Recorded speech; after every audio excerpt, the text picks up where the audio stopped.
Hey everybody, welcome to another week. This week is fairly straightforward. There are a couple things I want you to focus on. So this week we're doing autonomous systems. That comes in two categories: autonomous cars and autonomous military operations. The car stuff is pretty straightforward. We started with this with the MIT Moral Machine as an introduction to applied ethics generally. And for the autonomous car stuff, I've got a couple short pieces by Patrick Lynn, who's a professor at Cal State and at Stanford, and who's also an advisor to Google's autonomous cars division. He's a philosopher. So a couple short things that are linked in the slides. So, they're all just like a page. So please read those and comment on them when it comes to the weekly readings. Pretty straightforward stuff now. You got a pretty good grounding on this. What I do want you to focus on for the week, and particularly focus on in your writing for the week, are two pieces, the Archon and the Valor. And they're both talking about military systems. And they're doing it from different ethical perspectives. So Archon's a utilitarian. And his argument, if you're following along the slides, you can see it right there, is basically, hey, if we replace human soldiers with robot soldiers, humans don't die. Humans win. Yay. We're done. Great. And also a little bit more sophisticated argument built on that from the deontological perspective, which is saying that machines can be programmed not to violate people's rights. Machines can't rape. Machines can be programmed not to kill little kids or medics or non-combatants, civilians, all that stuff, so that the atrocities of war can be eliminated by programming. Valor, on the other hand, is a virtue ethicist.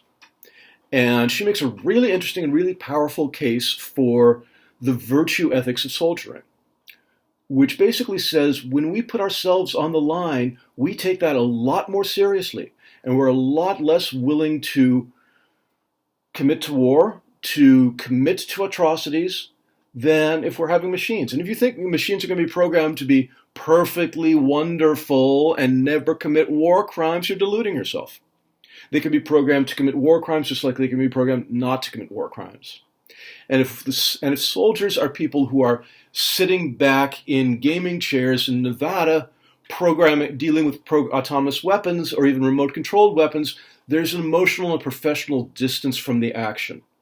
And that deprofessionalizes and de-skills soldiering.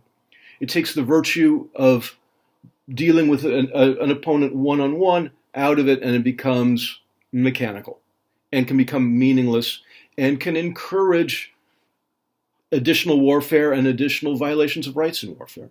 They're both really strong arguments, and they're both absolute leaders in their field. Archon is probably the biggest advocate out there for autonomous systems.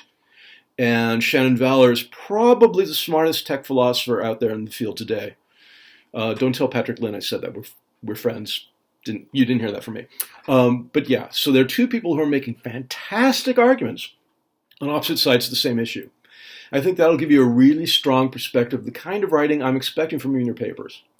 Obviously not at their level because they're senior professors and they're at the top of their field, but that kind of analysis that each one of them does from their ethical perspective is a perfect model for what I want to see from you. Otherwise, we're on track. I probably won't be getting your grades from last week back until tomorrow or Wednesday, thanks to the disruption for moving other classes online and all that sort of thing. I'm dealing with that today instead. But I will have everything caught up and to you no later than Wednesday. And for us, we just continue as we were.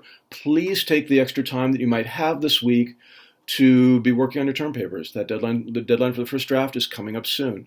Also, just because I'm not in on office hours does not mean I am not around. Please feel free to email me, set up times we can talk on Teams or whatever platform you like. So I will be absolutely as available as I was before, which was pretty good. Probably a little more now because I don't have to commute and all that sort of thing. But please, please, please reach out to me. Check in with me. If you've got any questions or if you're just struggling on your paper, like, what do I do next? Please email me and we can chat on whatever platform works for you. I will be here for you and we will get through this. So thanks a lot. Have a good week. Try and chill out. Everything's going to be all right. And I will talk to you next week.